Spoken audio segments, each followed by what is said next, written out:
I am not a financial advisor, although we have them here today. What I know a little bit about is the power of investing in ourselves and the power of believing in ourselves. I was born with spondyloepiphyseal dysplasia, which is a Latin tongue twister for very short person. It's a type of dwarfism. There are over 200 types, and mine is associated with degenerative arthritis. And so very early in my life, I had pain and stiffness. By the time I was 9, just sitting in school for maybe an hour, I would be stuck in a 90-degree position. And what was worse than the physical pain was the humiliation, because my peers already knew I was different, but I didn't want them to know that I also was different on the inside, that I had inabilities that they didn't have. I have one other brother who has spondyloepiphyseal dysplasia. I have 4 older siblings who are unaffected. And when my parents had my brother, the doctor said, he's a mutation, and it won't happen again. And then I came along and proved them wrong. So my parents brought us, my brother and I, to the Center for Birth Defects in Boston, which was on the leading edge of genetics at the time. It probably still is. And these trips, although completely well-intentioned, they did it out of love. They wanted to head off any problems. They wanted to chart our progress because our condition was rare. They were so traumatizing. To be looked at and analyzed by the gods of medicine and their authority was so scary. I didn't want anybody looking at me in the first place, but to be x-rayed and looked at from every single angle was humiliating. And I'm sure the doctors didn't realize that they were doing the very thing that was killing me in my regular life, with strangers, with my peers. This one year, we went, and it was a convention. Instead of our regular examination at the center, we went to the big hospital. And it was probably the most difficult visit I had had. We're going right in here, the doctor said as his toothy smile went first through the double doors. The sight ahead made me gasp. I was abandoned as he joined the sea of white coats with silver nooses around their necks. Charts and strange pictures hung silent on the walls. Chairs and tables waited for us in long rows. Bright lights and metal instruments pinched at my eyes. So much noise until they saw me. A hush fell across the room. 4 smiles replaced the clatter. They wanted something. I stood alone in the front of the room as one of them approached. "Hello, Julie, I'm Dr. Simon." I recognized his Vulcan eyebrows from the year before, but I said nothing. I didn't want them to know how scared I was. Dr. Simon turned away from me and began to address the group. 1 in 100,000 births are affected yearly by spondyloepiphyseal dysplasia, a congenital defect. Here we see the proportionate short-statured SED with short trunk and proportionate limbs. Dr. Simon asked me to turn sideways and raise my arms. Note the curvature of the spine and pelvic abnormalities. He paused for a second and then looked me in the eyes. "Would you mind standing up on this table? We just want everyone to be able to see your pretty face." On the inside, I was screaming, "No." But a yes flew off my tongue.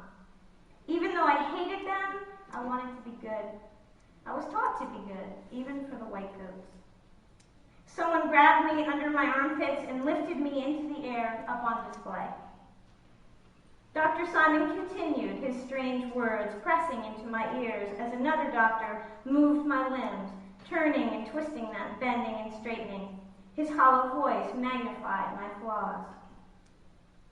Clipboard cords bobbed, face after face examined me.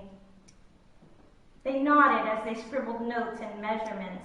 They looked so intently, but no one saw.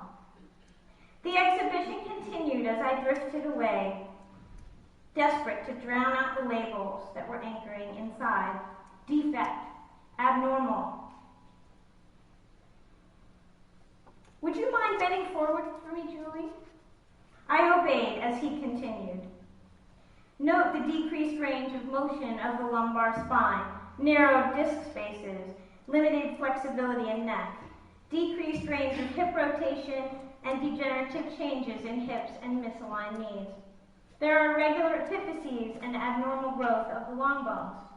Out of 5 older siblings, 1 brother carries the same diagnosis of spondyloepiphyseal dysplasia. The other 4 siblings are normal. Mother reports slight motor delays. Patient walked at 17 months of age. We just want to look at your pretty face. When they were done with me, I was brought back to my parents, a lost wallet whose contents had been impersonally scanned. My ID, though, was missing. For years, I never knew I'd left it behind. For years, too, I went on believing that that's who I was. I didn't know I had an option to choose to believe them or to believe what was inside me.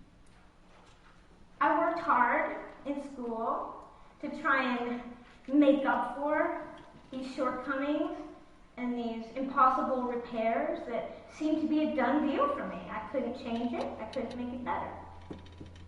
I graduated from Hamilton College with a degree in fine arts without the first idea of how to make a living as an artist. But I always loved art. And it was something that had comforted me. It was something that excited me.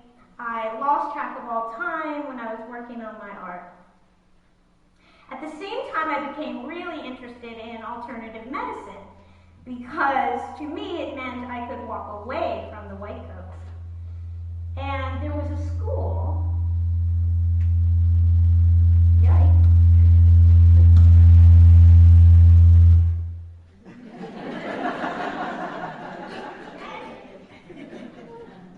Hello, testing. Can you hear me now? Uh-oh, it's growing. Did it sound like an alien was landing? Anyone have a clue back there? I'll try.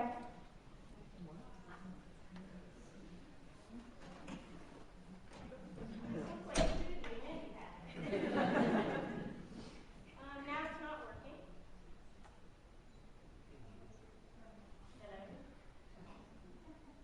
Can everyone hear me without the mic? All right, we're going to take the divide the mic. So, I became interested in alternative medicine.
know, when you say I didn't. So I put them out, and a lovely woman, thank goodness, within an hour of putting them out, because I was sweating the whole time, she raved about them.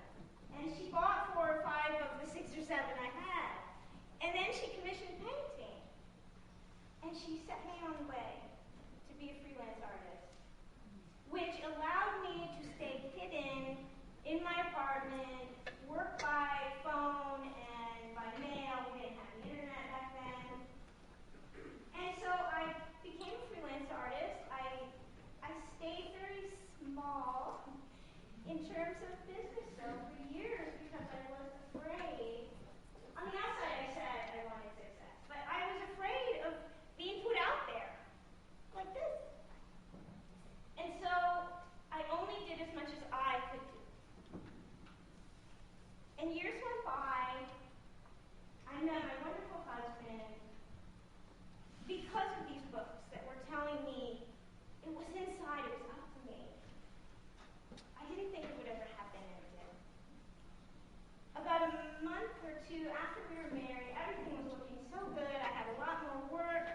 I was wedding calligrapher, and my shoulder started to go into spasms of pain when I would do the smallest things. I couldn't even predict what it was, but my work made it 10 times worse.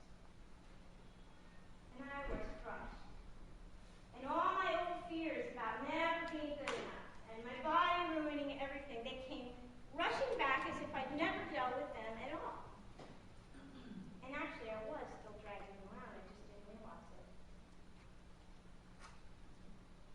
So in my desperation and depression, I start to type with my left hand on our very new keyboard with my very new email. And email is allowing me to connect with my friends and family in a way I never had before, with a new honesty and a new openness, because I was desperate. And as I wrote, I started to feel better, physically and emotionally. And I'm going to read you an excerpt from that very pivotal time in my life. That day I wrote a lot, and for many weeks after, reviewing and redoing the life I thought I'd known. My right hand started jumping into the typing as the pain decreased, and my shoulder grew stronger. They say that you can't change the past, but it was changing for me. Somewhere during my writing mania, my tirade transformed into a long love letter from my soul. The revelations were cathartic as my heart broke wide open. I had been holding the darkness inside all along. The energy it had taken to believe in my deficiencies and to push my dreams underground had been exhausting. The anonymous computer screen became a place to put all my pain. Then somewhere along the way, it started to put me in my place. I began to see that no matter what the situation, my fears were generally the same as they'd always been. Each new problem was the same old story, cleverly disguised in a new package. Turns out I was not so different from everyone else after all. I'd been subconsciously using my body as a gym excuse from the universe. The dwarfism and the arthritis had become my daily reasons for resigning from the scary world. I went over the heartaches of my life. I gave them voice, because that's all the pain ever wanted, just to be heard. I remembered the bullies, the rejection, the white coats, the family silence, the surgeries, Boston. I felt forsaken, but life had watched over me, knowing that from where my soul stood, the challenge was perfect. It gave meaning to the mess. It was illuminated, and it was part of my adventure home. Walt Whitman said, "Have you learned lessons only from those who admired you, who were tender with you, who stood aside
given out.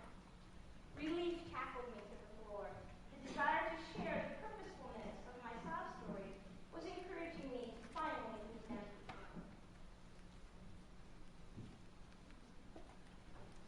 I was beginning to see something real and enduring underneath.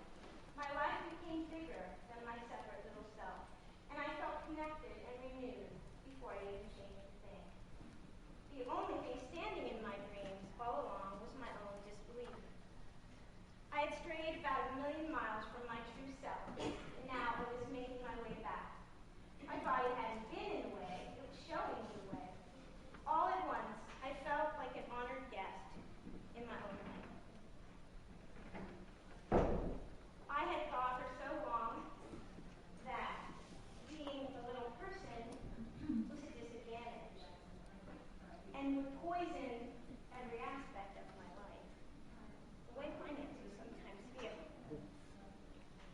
And then I started to see that adversity was actually my greatest teacher for the true freedom and the joy I really was asking for. When my manuscript for Nothing Short of Joy was ready, I hired an editor to look and see what was in there, and she recommended I get endorsements from other writers because I had no experience. Publishers don't work well on that. And my first thought was Wayne Dyer, because he had become a hero to me when I was afraid to just walk out my front door in the morning. I would take one of his tapes and put them in my Walkman and put my headphones on, and then I would have the courage to, grocery shop. And so I knew his voice so well, and I knew his wisdom, and the peace and the empowerment that he shared was becoming a part of me. It was starting to reprogram all those fears that I had learned. I needed to unlearn them. So I wrote to him, and he is a top man in the self-help field, and people said, you'll never hear it. But by some miracle, he said yes. I was over the moon, and I didn't realize it was going to get better. I sent him my manuscript. About 2 months later, my husband and I and our 2 boys come home from a birthday party, and my husband hits the play button on our machine, and whose voice comes out? Wayne Dyer. I didn't even hear what he said. I was screaming. I was jumping up and down, and I don't jump. I have courage. And I remember I had sandals on, and they were slapping so hard against the tile that it sounded like thunderous applause. It was a momentous moment, and it was going to get better. I talked to him on the phone, and he invited me to Boston.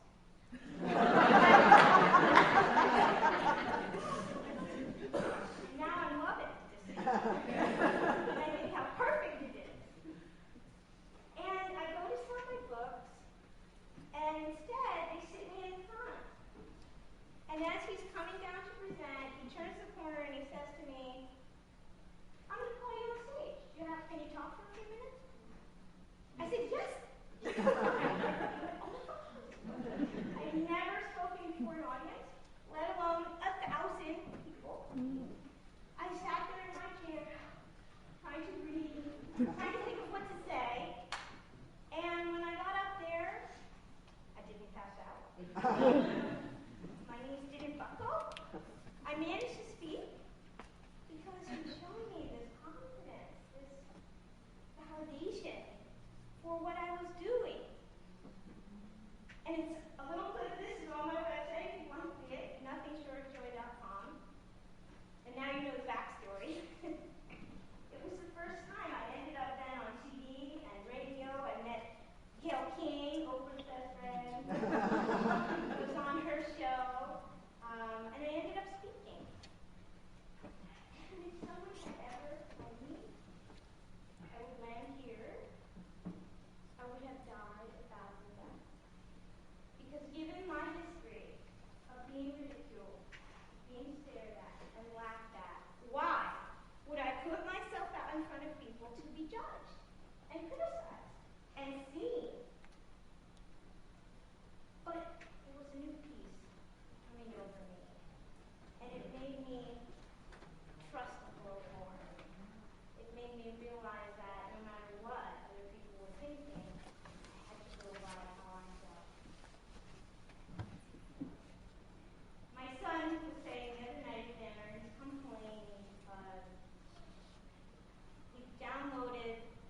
And as soon as we're here, we have to take care of the body, we got to protect it, try and get it to fit in, make it lovable.